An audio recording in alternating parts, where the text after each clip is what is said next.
Hello, my name's Miss Kim Rubb, and I thought I would tell you about my newsletter history.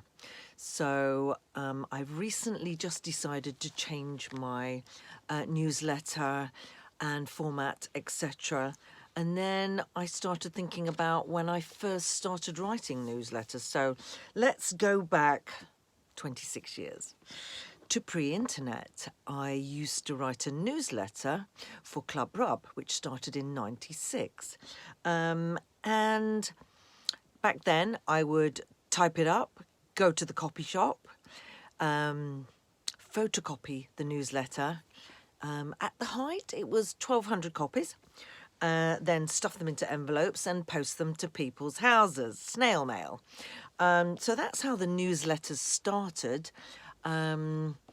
Fast forward to the end of Club Rub, 20 years later, 2016, and I decided to become a professional dominatrix.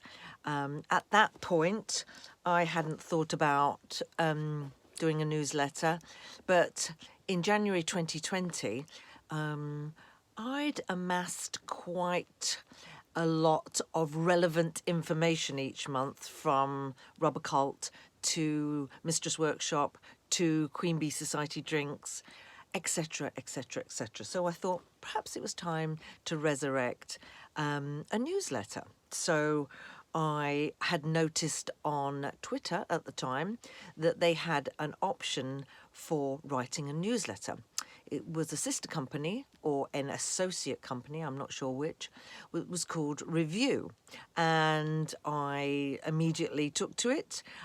Started with 0 followers, and I think when Elon Musk took over Twitter, now X, I was probably at about 600 followers, subscribers to my newsletter. Anyway, he soon got rid of this company called Review that had a newsletter option, and soon they were saying that they were closing it down, which meant I had to find another newsletter option. So I found a free option called Tiny Letter. Didn't probably realise at the time that it was part of MailChimp. There should have been a clue there, because fast forward a couple of years, Tiny Letter are now saying they're closing down, unless, of course, you'd like to subscribe to the MailChimp version of it for a subscription fee. And that prompted me to look for another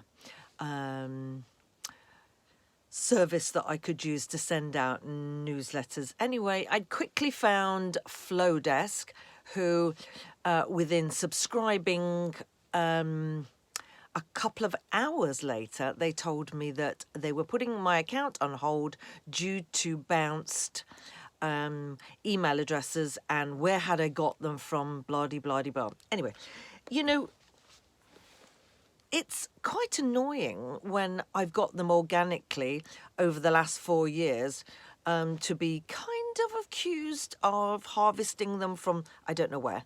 Who knows?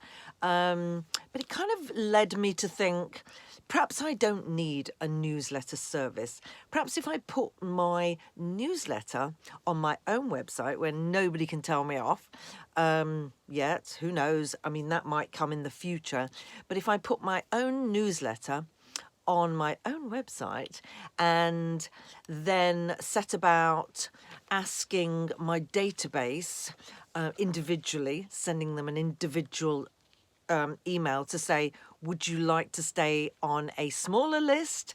And you will get an email each month to say, hey, I've just written a blog. Would you like to go and look at it? And literally, it'll be as small as that. It won't contain any information. It'll be driving traffic towards my website, instead of embedding the newsletter into the email.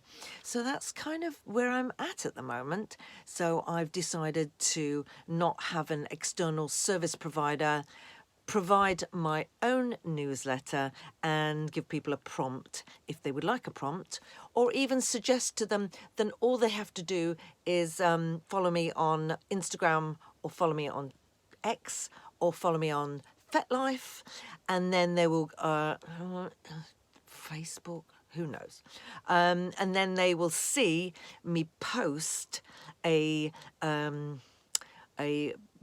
thread, a post saying that a newsletter has gone up. And I'm also going to be calling the newsletters by the previous month. So, for instance, we are just into February, so the newsletter that is current at the moment will be called the January one, because it's a recap of January.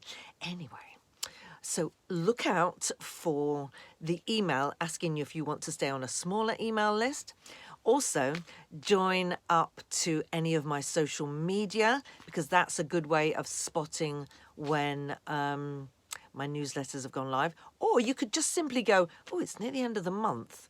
It's the last couple of days of the month. I wonder if Miss Kim's newsletter will be on her website. And I hope it will be, because I don't want to get into the next month, because then I can hardly call it January when I'm in the next month, if you know what I mean. So do join me. Don't forget. And I hope you enjoy the newsletters. And if you don't, I don't really care, because I enjoy writing them and being creative and putting an image together. So have a lovely month.